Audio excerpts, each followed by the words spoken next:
My name is Chris Remo. I am a game designer, a writer, and a composer who currently works at Valve. But before a few months ago, I was part of Campo Santo, which was a group of about a dozen team members in San Francisco. In 2016, we released our debut game, Firewatch, and on that game, I worked on the game design, the story, I composed the music, and I did the game's audio as well. So earlier this year, Campo Santo agreed to become part of Valve, as you see, and there we'll be making our next game, In the Valley of Gods, which is an adventure story about two women shooting a film in 1920s Egypt. A slight little bit more about me. Before Firewatch, I worked at Double Fine. Before that, I worked at Irrational Games. I've worked in just various different capacities over the years. I co-wrote a game called The Cave with Ron Gilbert. I did the music for a game called Gone Home, another game called 30 Flights of Loving. I recently wrote Star Wars X-Wing VR experience for Battlefield 2, so that's me. But anyway, moving on. Today, I am going to be talking about Firewatch and how we ended up with the game that you maybe played. It's been 2 years since the game came out, so there will be some spoilers today. I'm sorry. But very briefly, Firewatch is a first-person exploration and narrative game set in the forest. It's a story about a man named Henry who takes a job as a fire lookout as his marriage is falling apart, his wife is sick, and he sort of runs away. And then the player spends the entire game in contact with his supervisor named Delilah over a handheld radio while increasingly strange events intrude onto what was supposed to be a quiet summer. So the idea for the setting and general tone of Firewatch we had very early. The game's writer, Sean Vanneman, wanted to set the game in the Wyoming wilderness, which is where he grew up. And the premise of the game, the basic story of the game, that you go out to this forest and then things become strange and suspenseful, we had that established very early, and the visual design by our art director, Ollie Moss, and you can see what the sort of visual design of the game looked like, we had that really early as well. But the game design, we didn't exactly know what it was going to be. We didn't really know what players were going to be doing in this game when we started making it. So we knew we would have a lot of interactive dialogue. We knew that would be a big part of the game. But we also knew that we did not have the team size or the budget to put a lot of other people in the game, at least not at a level of visual fidelity that we wanted to hit. So what do you do? What do you do in a story game where you can't afford to put a lot of characters in it? We came up with the idea of communicating with Delilah over the walkie-talkie pretty early. We prototyped that early on. And after we decided that part would work, we actually just started making the game. We started making the game before we even had any kind of overall game design. But we had lots of weird mechanical ideas that we didn't end up using. Things like spotting fires with the interactive firefinder. We built out a prototype for that. Didn't put it in the game. We had an idea for sort of drawing lines on your map to triangulate locations, which was inspired by a game called Miasmata. If anyone here has ever played that, we were really inspired by that early on, and we thought it would be a fun way to explore the world. Way too complicated for the game that we were making.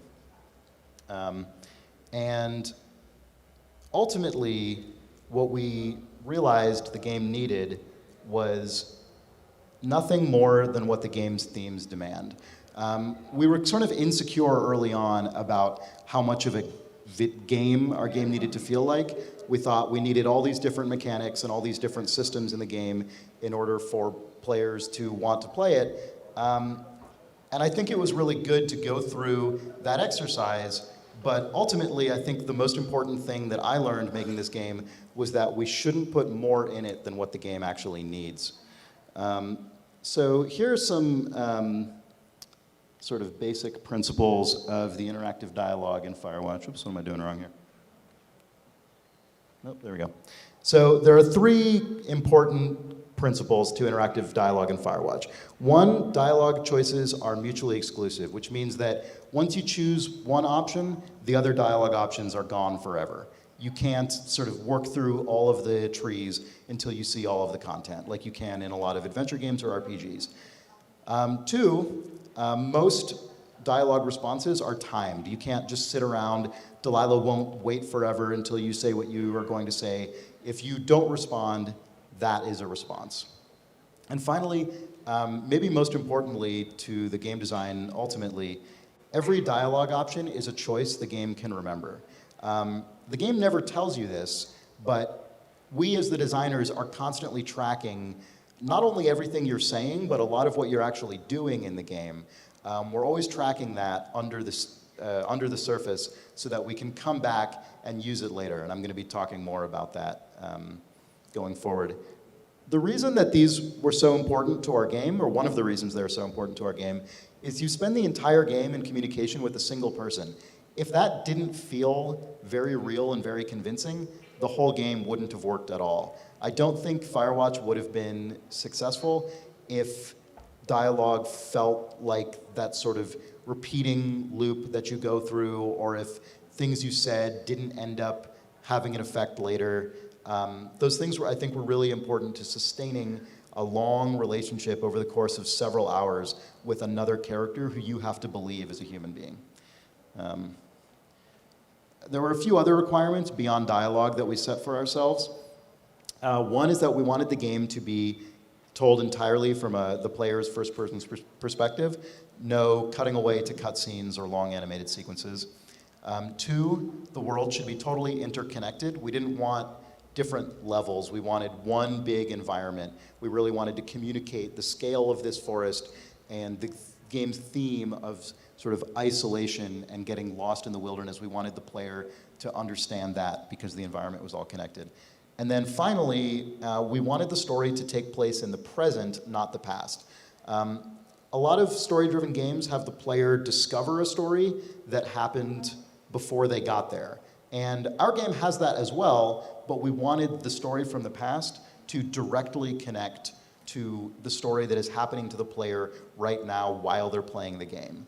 We wanted the player to be a participant in the story, not an archaeologist of it.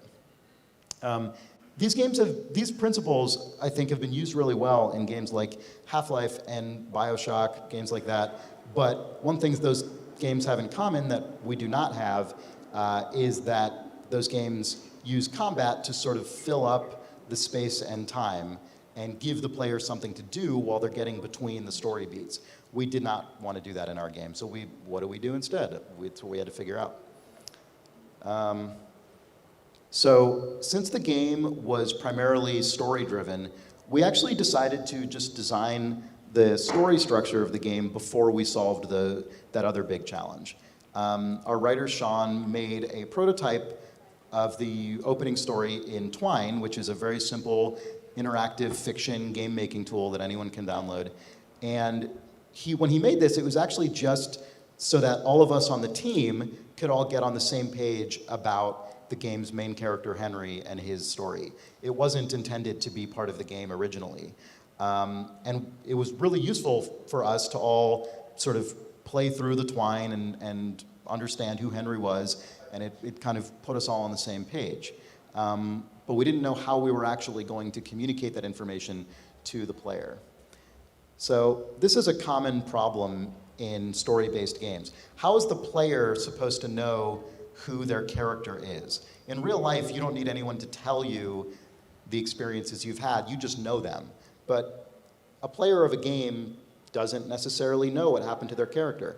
So sometimes a game will explain it in a cutscene, or sometimes the character has amnesia, so it makes sense that they don't know who they are.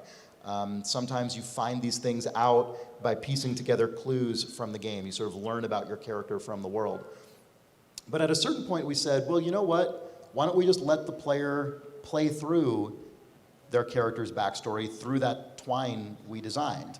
And we liked the idea of it, but we thought, is that too much text? Is a player going to want to just read a bunch of paragraphs while they're playing a video game that's supposed to be a big 3D world. We didn't know if it was going to work. So to explain how we got past that problem, there was this game called 30 Flights of Loving that was made as a reward for a Kickstarter that a few of us did for a video game podcast that we do called Idle Thumbs. It's kind of a weird thing I just said, but this is like a 10-minute game. It's a really short game by this guy Brendan Chung, who's brilliant, and it uses these quick cuts to tell a fragmented story that you piece together. And I'll show you the trailer. It'll give you an idea of what I mean.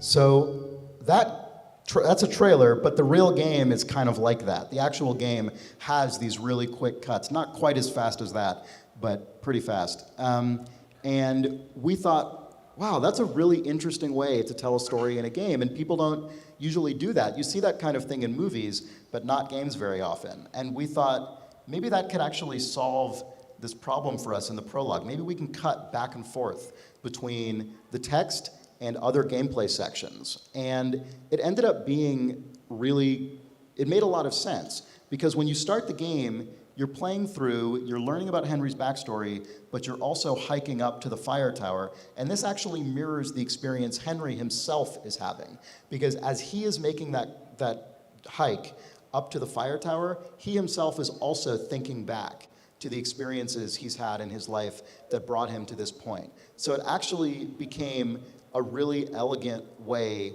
to both give the player a lot of information by just giving them a lot of text that they can read through and make choices about, but also communicate the theme of the game and Henry's own interiority.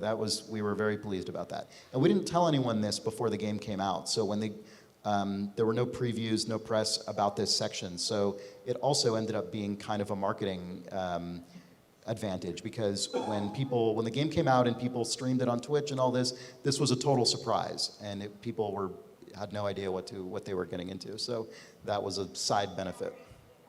So here are the requirements I gave you before, just to remind you: interconnected world, always in first person, and story is in the present. When in an open world game, usually the player is free to kind of travel the world at their own will and experience the story as they encounter it. But we wanted our story to be paced really carefully, like a story traditionally is. So how are we going to do that if the player can go wherever they want at any time? We came up with this idea of days. I watched the movie, when we were coming up with this, I watched the movie Dallas Buyers Club, and there's this scene early in the movie where Matthew McConaughey's character learns he has AIDS, and he's told he has about 30 days to live. And then suddenly the movie cuts and it says day one. And you realize, oh my God, we're gonna count the days until this character's death, basically. And it's like this terrible moment. And I thought that was such a brilliant way of organizing the movie. And I said, why don't we split our game up into those? It makes sense with the theme of our game as well, because we know Henry's only out here for a limited amount of time. And once weird things start happening, the player is going to wonder, like, how is this gonna get wrapped up? Like, we know Henry's only out here for a few months, or is he? Like, the days ended up providing a sense of tension, and giving, on a gameplay side, a really clear way to divide up the game. So we could do something interesting, which was we could have day one gameplay, day 2, day 3, but then we can skip right to day 9. We can do what a book or a film does or whatever, which is just cut out the uninteresting things through editing. We can basically use the day system as a way to edit our game. And that was really, really useful. But it kind of had a downside as well. which is that players didn't necessarily know when these cuts were going to happen. And so this ended up actually having a negative effect on the open quality of our game. Because players, I think, because the day's ending was usually a surprise, players didn't know that they were actually free to explore the world and find side content and take their time playing the game. So that was something that maybe didn't work quite as well as we wanted it to, even though the day system did give us a lot of benefit in terms of pacing and editing. So every decision you make like this in the structure of your game can have side effects that you didn't necessarily want it to have. For instance, there's this old burned out cabin in the game, and you can find these song lyrics, and if you tell Delilah about it, she'll tell you this long, kind of stupid, scary story about raccoons, and it's really complicated interactive dialogue, and you can interrupt her and talk about other things, and then she'll pick the story back up and keep talking about it. It's maybe the most complicated piece of interactive dialogue in our game, but most players never saw it because they didn't know that they could go off the main path and go find other things. I don't know if we necessarily made the wrong decision about that, but I think if we were making this game again, we could make the same choice we made, but do it a little better by giving players more clues that they could go off the beaten path. So let's get to how we actually built all this content. We made a system that we called our event system, and it was the way that we triggered dialogue and other gameplay logic. And not only can this display dialogue, it can also set simple variables called facts behind the scenes based on whatever the player's doing in the game. And then using those, it can trigger more dialogue or any of the other kind of narrative or gameplay events in our games. It's a very simple system, but that makes it very powerful, because if we wanted to just hook up a bunch of very simple facts and events to each other, if we just did the work of hooking it all up, we could make very complex interactions from this very simple system. Here's a really simple example. When you play through that text introduction, the whole time you're playing through it, the game is recording all of the results that you choose into our event system. And then over the course of the game, dialogue much later is using those responses to influence what happens in the game. And that's everything from the really kind of silly decisions like what you name your dog, all the way up to how you reacted to your wife Julia's illness. And then once we track any of your choices in the game, we can always go back to them later. And this was a really useful thing for us, especially when it came to playtesting. We actually built the game in time order. So we built day 1 first, and then we built day 2, then we built day 3, all the way to the end. And this meant that we could playtest the game as we were building it, and as players came back to playtest more, they could pick up where they left off. So here's another example of some content we built. On day 1, you encounter these girls in a lake near your tower, and they've been setting off fireworks, and you have to go stop them. So using the event system, the game is watching and tracking all of the things Henry is doing as he reacts to this. Depending on what the player decides to do, the teens will have different reactions to Henry, and it will affect how that scene plays out for you. And then at the end, Henry describes what happens to Delilah. But you can also lie to Delilah. You can tell her it went a different way than it actually did. So we, as the designers of the game, we know what happened, but we also know what you said happened, whether or not that's the same thing. And so later in the game, we can refer to any of that data to change dialogue or whatever else we wanted. And the scene with teen girls really benefited from playtesting. Watching people play the game was extremely valuable, and people had lots of ideas that we definitely would not have had on our own. For instance, you can take their stereo and throw it in the lake. And that just came from a playtester who thought that would be a funny thing to do. And we said, yeah, that is a funny thing to do. Let's make that actually do stuff in the game. And this became one of the most talked about moments in our early gameplay videos, to the point that a lot of players thought that that was like the solution to the scene. A lot of players saw that in a video, said, oh, you have to throw the stereo in the lake. But you don't. You can also leave the stereo where it is, you can take it with you can turn it off, you can throw it on the ground, and all those things will have different effects on the teens. And if you can even take it with you and hold it up here while you're talking to Delilah, and she will notice that the radio is playing and tell you to turn it down because it's too loud. Like, all those different things have different effects on the game. It was a pretty complex scene because most of the scenes in our game didn't have other people in them. But doing all that playtesting really made us able to understand the potential of that scene. And I think a lot of people don't think that story-based games need as much playtesting as systems-based games, but they do. It taught us a couple things here. You're not going to think of everything that your players will think of, so you need to watch them to understand what they think is going to be interesting and like correct, because you might not have thought of the exact same thing. Also, you can treat any part of your game, including just dialogue and walking around and looking at things, you can treat that as an actual system. Your game doesn't need to be about combat and sort of physics and all these things to have systems in it. We set facts and change dialogue based on all kinds of things, not just what you say, but where you're looking, the order that you walked in different places. All of those things, we treated them like systems. Look for ways to do surprising things that your players will notice and will make them feel like their playthrough is special. That's so important. Even in a game without a lot of gameplay, if you make the gameplay you do have react to the player, it really pays off.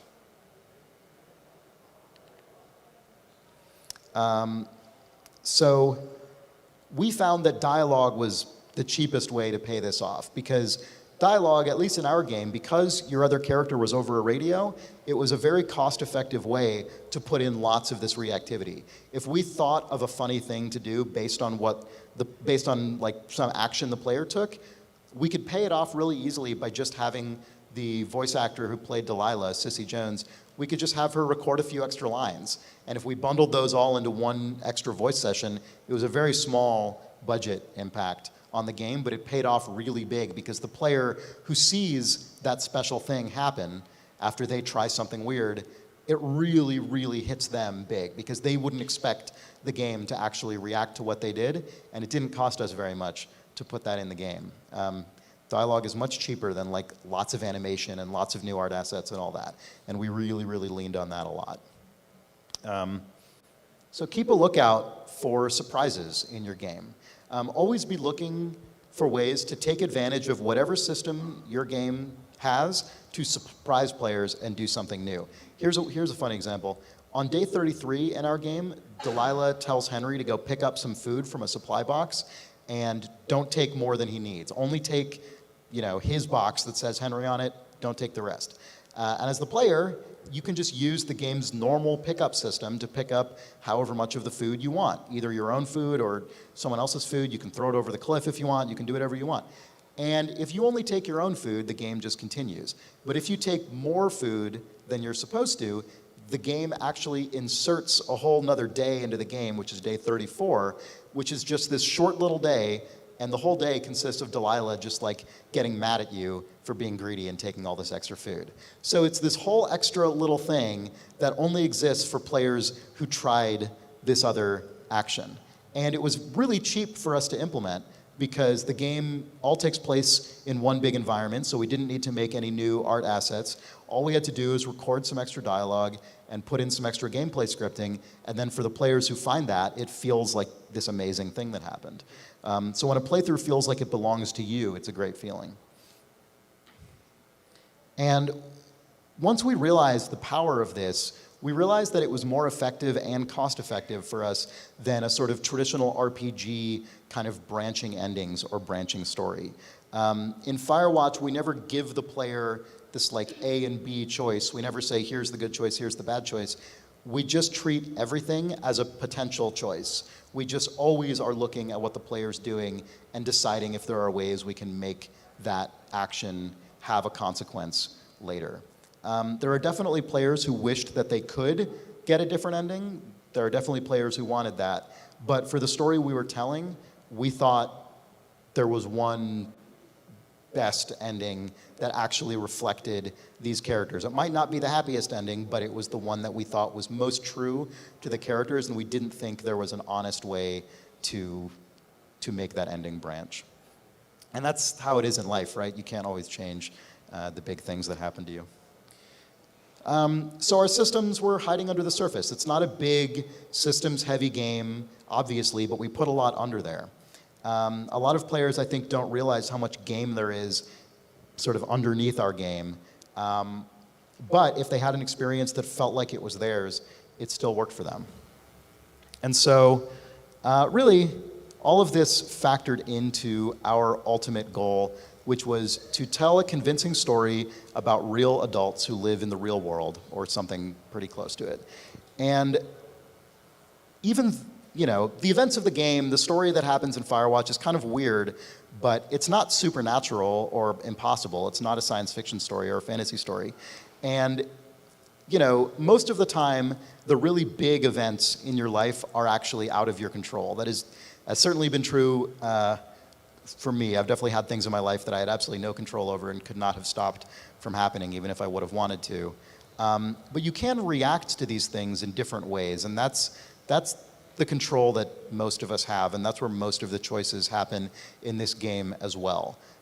Your choices still matter, even if they don't necessarily change the ending, and we wanted the game to reflect that.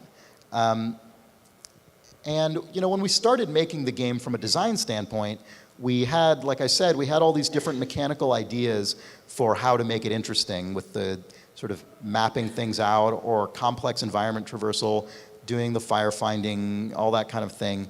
But ultimately we realized that given what the game was actually about, the most interesting part for us was to explore these really detailed interactions between these two characters in as much detail as we possibly could.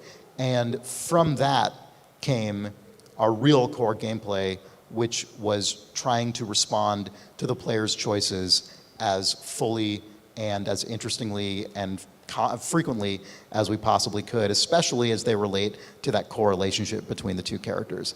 And so we let that guide our design process. And while we would definitely do some things differently if we were making Firewatch again, we think that it basically worked. So that's what I have for you in terms of the presentation, and we are now going to do some Q&A here with Arthur. But I hope that was interesting to you, and there you go.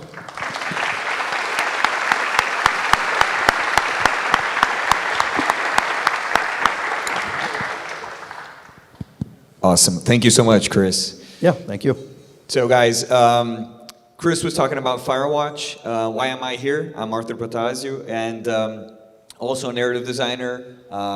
Worked on different games, always with a very focused storytelling approach. And if you guys are like me, you've also played Firewatch. How many people played Firewatch here? Awesome. So I'm gonna ask you guys, we're gonna have some conversations here and ask for questions as well on your behalf. But in the meantime, please, all of you who raised your hands, think of at least just one scene from Firewatch that moved you, that you remember, and then we'll get back to you in a while because I want to have some back and forth with what you remember of Firewatch as well. So what we're doing here is actually, we want to delve deeper into what Chris just presented. As you can see, narrative design is game design in the sense that how can you convey the experience of a story in a game without actually thinking of the system you're using in your favor. From that approach, what I was really fascinated by, Chris, was the fact that you made it pretty clear that developing games is not only an artistic and cultural activity, but also it has a budgetary nature to it.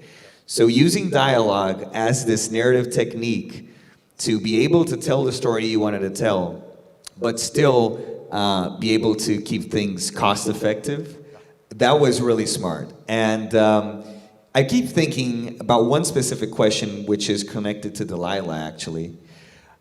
Which is, so in games like Portal, we see GLaDOS interacting with the player all the time, and until a certain point in the game, GLaDOS is just a voice file. And Delilah is a voice file, right? But unlike Portal, you never get to see Delilah.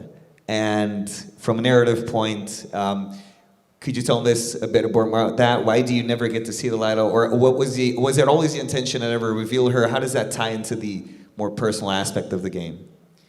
Yeah, that's a good question. There were definitely a lot of players who were very upset that they didn't get to meet Delilah. Though we definitely got a lot of angry messages about that. But I really think, so, like I said in the presentation, there are things that if we were making Firewatch again, there are definitely some things we would do differently. There are things I think we could improve on. That's always true with any project you work on. It was definitely true for this project. But I personally would not change that element of it. I think that the way the game ends is the most appropriate. I think it's the truest version of how these characters would act. I think once you know Henry, and especially once you know Delilah, you understand that the way this game ends was the only way that that relationship was going to end up. And, like you said, we also knew budgetarily we weren't going to get to build Delilah. That wasn't something that was in the cards. We weren't going to have a fully rigged and animated photorealistic person walking around. It wasn't happening. We never even really considered it, honestly. But what that meant was we had to tell a story that didn't suffer because of that. We had to tell a story that made it clear who this character is and why it ends up the way it does. For me, when we were working on this game, I thought a lot about experiences you have in your life. I think most people have had this. By the time you're an adult, you have had this at some point in your life. Some period of time, maybe it could only be a couple days. I mean, it could be all the way up to a year, where something you have some part of your life that when you look back on it, it almost feels like it was a dream, or you were a different person, or you were living some other reality. I think a lot of people have that when they go to university, or when their early relationships, I think, can often feel that way. It feels like you're living some kind of strange other experience, and at the time, it feels like your entire reality. But then you look back on it later, and it's like this different person. And I really, that was something I kept thinking about when we were making Firewatch. Like, that's what this was for Henry. He got so caught up in this mystery, and he got so caught up in Delilah, and he got so caught up in all these things. And he's, it was this entire little universe that all fit into the summer of his life, and it was always going to end. It was never going to become his new life. It was always going to be something that stayed in his past, and we thought that was just really important to communicate in the game. So that was a longer answer than you probably needed, but there you go. No, it actually tied into a lot of other topics. For example, so you mentioned the idea of Henry's summer, and one immediate reference that came to mind when you were talking about not only about the day structure, so day 1, day 2, day 3, day 9, etc., it made me remember of the movie Requiem for a Dream from Aronofsky, which you have summer, and then you have autumn, and then you have the seasons, like promoting these edits in the experience. And if you think about it, what are our trips, what are our holidays, vacations? It's always like this sort of surreal experience that you get to enjoy, but it's never part of your daily life. It's just this. So whenever you come back for a trip, let's say you had an awesome vacation, I like to say that whenever you come back, you have a vacation hangover. Yeah. So you're always like, oh man, it was so cool, I wish I could still be there. And I do think, in a way, the experience that Firewatch promotes, and I'd like to hear your thoughts on that, even the ending, I mean, does that tie into the idea that perhaps that was some sort of, from an emotional and narrative perspective, sort of a healing experience for Henry? So his life was going on, and then this new phase comes in. Maybe. I mean, it really depends. I think that whether it was a healing experience for him or not, I think depends a lot more on the player. I think each player is going to have a different version of that, and depending on what dialogue choices they went down, Henry is going to have different ideas about what this means for his life and how much. I mean, you can play the game, like, for instance, one of the ways I played the game, as a designer to try and figure out what we needed to do, one of the things I did was play through the game without ever voluntarily replying to Delilah. So there are obviously times in the game where Henry, it just has one response and he says it. But a lot of the choices, like I said in the talk, you can just time out, not respond, and Henry just won't say anything. And so I played through the game once by literally never answering any of those. And again, I did that for two reasons. One was a technical reason, which was to make sure that the game still worked. It was to make sure that like there weren't any bugs if a player just didn't want to answer Delilah ever. But then there's this also thing, this other part creatively of, does the whole thing even make sense still? Does the player actually still get the story information they need, even if they're very quiet and only respond when they have to? And if you do that, you're not going to learn that much about Delilah, and you're not going to learn. Henry's not going to come to a lot of new conclusions about his own life. And so that player who plays that way is going to have a very different experience than the player who opens up to Delilah, shares everything with her, and then learns more about her as well. I mean, you can learn all kinds of things about Delilah's personal life that might have relevance to Henry's life, but only if you, engage in the content a certain way. So I think, what this experience means to Henry, I think is going to change based on the player. Definitely. It's. I like to think of it as, if we take a look at these sort of games, either narrative-driven, etc., you do have, of course, like you mentioned, different branching structures. I mean, like smaller branching structures in the dialogues. But the major arc, the major experience, if you think about it, it could be like an ice cream. You have chocolate-flavored ice cream. You have strawberry-flavored ice cream. You have the same structure. You have the same system. But you do have variations in it which are caused by the player's decisions.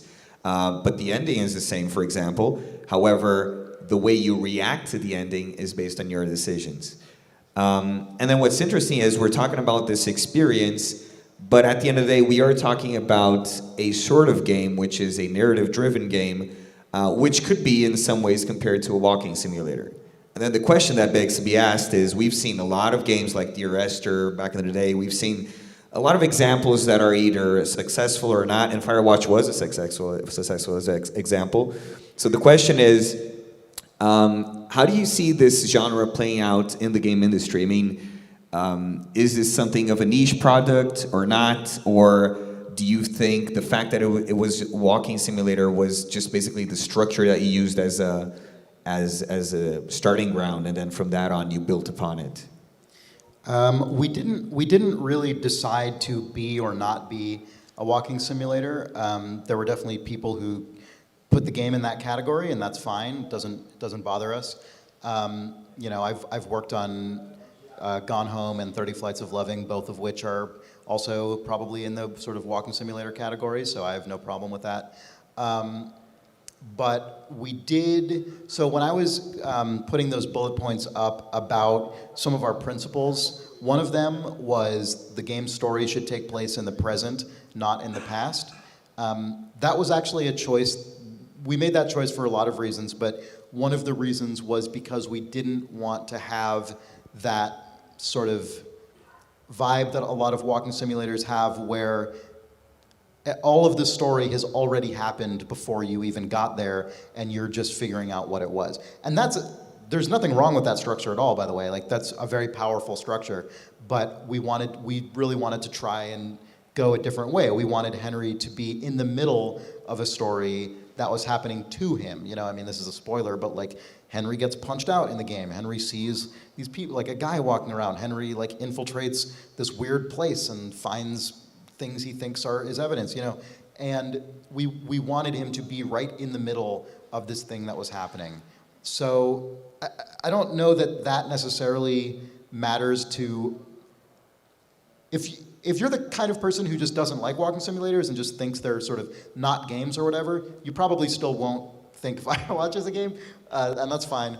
But we did want to try and tackle some different problems than other games in that category try and tackle. And also, one of the reasons we really doubled down on the reactivity and kind of your choices getting tracked by the game and potentially having an impact later. Again, we wanted to have that feeling of being a game with interactivity. Like, we really wanted that sensation that even though Firewatch is a pretty linear story, we still did want it to feel like a big interactive system that you are part of. We thought that was pretty important. Yeah, I mean, if you look at the wilderness as a playground, both from a narrative and a systemic perspective, I mean, you even have the option of just wandering around the game with not a specific narrative-driven experience and just use it as a playground, right? Yep. Yeah, when we brought the game out on Xbox One, we released a mode called Free Roam mode, and then we brought that to the other platforms as well, so you can play it on any version of the game. And there's no story in it. It's just the forest. And like, you know, no one would buy our game just for that, obviously. Like, you buy the game because of the story. But we did put a lot of work into making the forest big and beautiful and just fun to walk around in. And so we thought, yeah, why not? We'll put in a mode of the game that just is that. You can listen to the music, you can just relax, and kind of, there's the walking simulator. So I guess we've shipped a walking simulator inside of Firewatch as well. I never thought about that till right now. But if you think about it, I mean, it's the wilderness provides this sort of like contemplative experience, this situation in which Firewatch is very introspective, right? So the fact that you're in the wilderness and you have even the option to use your camera to take pictures, it makes sense that at some point you just want to. I like the mode you guys put together. It feels to me as if it were just like that free day, Henry's free day. Right. You know, totally. Day, whatever, 15, and you're like, I want to take the day off and just wander around. It's the day we edit it out. Yeah, exactly. Can we hear some of the scenes that you guys have in mind? Do we have a microphone for the audience? We have questions. Awesome. We want questions. And the scenes. We want the scenes as well. Vou começar com umas perguntas que o pessoal mandou aqui pelo aplicativo do Big Festival, e daí eu vejo as cenas ali rapidinho, tá? In English, okay? How do you feel about spoilers? Do you believe they ruin the narrative experience or enhance it? That's a good question. I am kind of a hypocrite about this because I think it is very difficult to have interesting conversations about a story without being able to talk about everything the story contains. If you cannot talk about, you know, interesting details or spoilers that happen, it's very difficult to say, you know, have a meaningful discussion about what you experienced. So I think it's important for people to be able to do that. But the reason I'm a hypocrite is because I don't live by that rule in my own life at all. If for instance, if there's a movie coming out that I know I want to see, I will avoid any trailers. I will not read anything. I am so hardcore about like avoiding spoilers in my own life. And my wife is the exact opposite. She will like read the Wikipedia page of a movie's plot summary all in advance, you know, before we go in, and I'm like, what are you doing? Why are you doing this to yourself? But it doesn't hurt the experience for her. You know, we have our, you know, we're similar in a lot of ways, but in some ways we have different brains. And so I kind of know from experience that this is really different to everybody, and there's not really a way to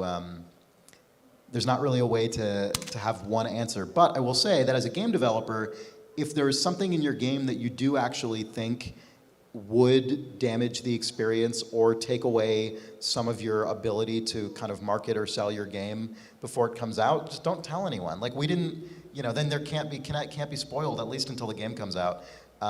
Like I said in the presentation, we didn't talk about the prologue until the game came out, and it was like watching people play that on Twitch was amazing because, you know, a lot of really sad stuff happens in that prologue, and we saw all the people in chat like crying emoji and all that, and like it really felt big to them because they didn't know any of that was coming. And also, I mean, we didn't really even tell people what we told people that there was a mystery in the game, like that was pretty obvious from the trailer, but a lot of people were like, is it aliens? Is it the government? Is it ghosts? Like, what is it? Like, and we just never said anything about that at all before the game came out. So, I do think that when you're marketing your game, it is important to not just like put everything out there and spoil it all before anyone has a chance to play it. Cool. Outra pergunta, another question. What are your thoughts about the term walking simulator for narrative-driven games with little to no focus on what gamers perceive as gameplay? I think we kind of covered that question actually with Arthur. I mean, I think whatever people want to call games is fine, but I think, games in that category are definitely still games. I think a lot of people don't understand how many systems go into even very simple games. I mean, all games are interactive software, and just because some have more complicated mechanics than others doesn't really take away from that. And several questions regarding this. How is it like to work at Valve? Ask me in like a year. I don't really know yet, to be honest with you. Okay, you want to go through the scenes? Yeah, sure. We can hear from the audience a few scenes that were really special to you guys in Firewatch. Any raised hands? Só levantar a mão que eu vou até aí pra gente ver. Quem quiser compartilhar. There we go. I was trying to... Só fala teu nome e pode falar.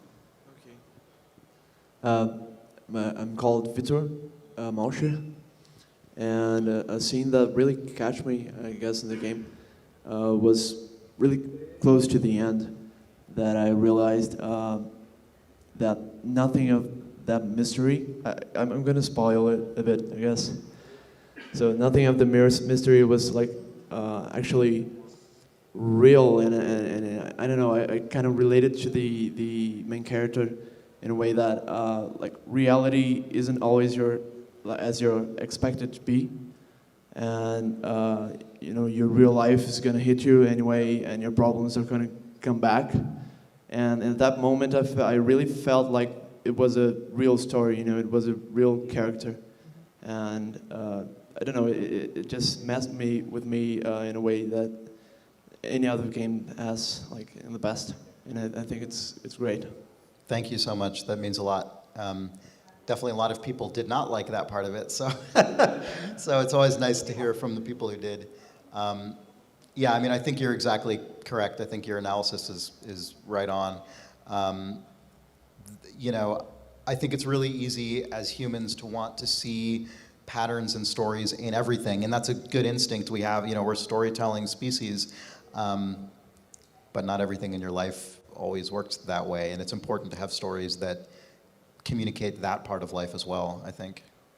And from an artistic perspective, do you think, because all the time we're talking about storytelling in games, and we've got like huge RPGs, take 30 hours to finish, we've got all sorts of games and different types of experiences, but Firewatch, thank you for the scene, and thank you for your account of how you felt playing Firewatch. What I think is amazing is, how do you think that plays out into Firewatch games as this expressive medium? I mean, we're talking about a story that is not your typical Save the Galaxy story. And it feels very real, but feeling real can also mean that it feels hard to take it in. Yeah, I don't know. I mean, I think one of the things that is difficult often in game storytelling is to communicate interiority, by which I mean like communicating what's going on inside a character's head. That's something that books are really great at, and like that's what books basically are. You're reading what's going on in characters' heads. And then movies have challenges in that regard, but I think directors have found interesting ways to communicate that. And then games, it's even more of a challenge. I think it is proven very, very difficult in games to communicate the interiority of a character's mind to the player, because the player has to be physically present in the world the whole time.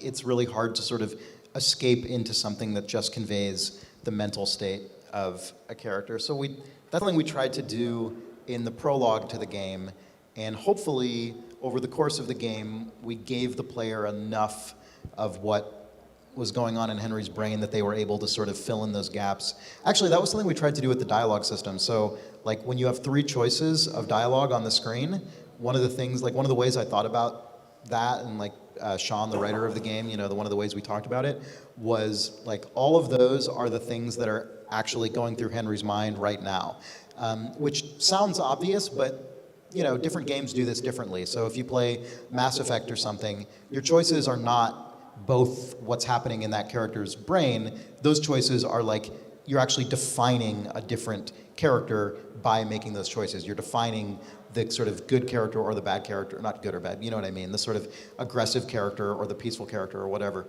But in Firewatch, that's not really what it is. Henry is a specific character. Like, you're not creating a character in Firewatch, but what you are doing is you're sort of navigating through this character's mind. So, you're taking a personality that is already there when the game begins, and you're sort of guiding it through all these different thoughts that he's having, and you're deciding which one is dominant.